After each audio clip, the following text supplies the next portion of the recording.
నిన్నటి రోజున ఏర్పడిన అల్పపీడనం అది ప్రస్తుతం అది నిన్నటి రోజున west central and adjoin north west bay of Bengal ఏర్పడిన అల్పపీడనం అది ప్రస్తుతం ఈరోజు ఉదయానికి central and adjoin north bay of Bengal వద్ద నెలకొని ఉంది.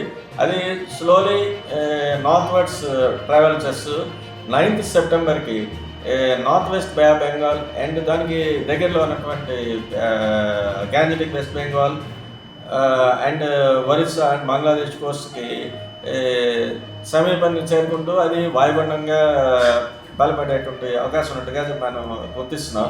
ఇది క్రమేపీ వెస్ట్ నార్త్ వెస్ట్ డైరెక్షన్లో వెళ్తూ Gangetic west Bengal and north Orissa and Jharkhand and adjoining north Chhattisgarh రేపు నెక్స్ట్ సబ్సిక్వెంట్ 3 to 4 డేస్లో వెళ్ళే అవకాశం ఉంది.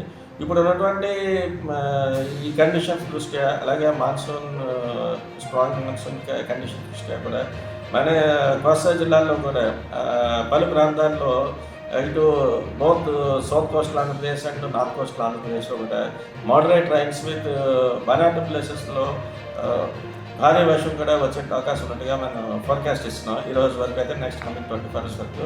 అవి ముఖ్యంగా అయితే భారీ వర్షాలు అయితే అల్లూరి సీతారామరాజు, పార్వతీపురం, అనకాపల్లి, కాకినాడ ఈ జిల్లాలకు అయితే భారీ వర్ష సూచన ఉండగా చెప్తున్నాం. అలాగే రేపటి రోజు కూడా మరికొన్ని జిల్లాలకి ఏలూరు, అల్లూరి సీతారామరాజు, పార్వతీపురం, శ్రీకాకుళం ఈ జిల్లాలకు కూడా భారీ వర్షం వచ్చే ఛాన్సెస్ ఉన్నట్టు చెప్తున్నాం.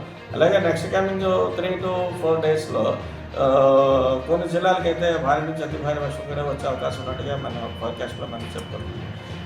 ముఖ్యంగా ఇప్పుడు ఉన్నటువంటి స్ట్రాంగ్ మాన్సూన్ కండిషన్స్ అలాగే తీవ్రమైనటువంటి బలమైన ఎదురుగాల ప్రభావం చేత ఎంటైర్ కోస్ట్లో ఉన్నటువంటి వర్షకాలు అందరినీ కూడా నెక్స్ట్ కమింగ్ 3 days వరకు కూడా బ్యాటింగ్ వెళ్ళవుతుందని మనం చెప్తాం. ఎందుకంటే central bay of Bengal and adjoining north west bay of Bengal ఇటు మనకి కింద భాగంలో ఉన్నటువంటి south west bay of Bengal వీటన్నిటి కూడా కొంచెం ఈ ఎదురుగాల ప్రభావం ఉండటం చేత కోస్తా ఆంధ్రాలో ఉన్నటువంటి మత్స్యకారులు అందరినీ కూడా నెక్స్ట్ కమింగ్ 3 days వరకు కూడా వేటకు వెళ్ళొద్దని చెప్తున్నాం.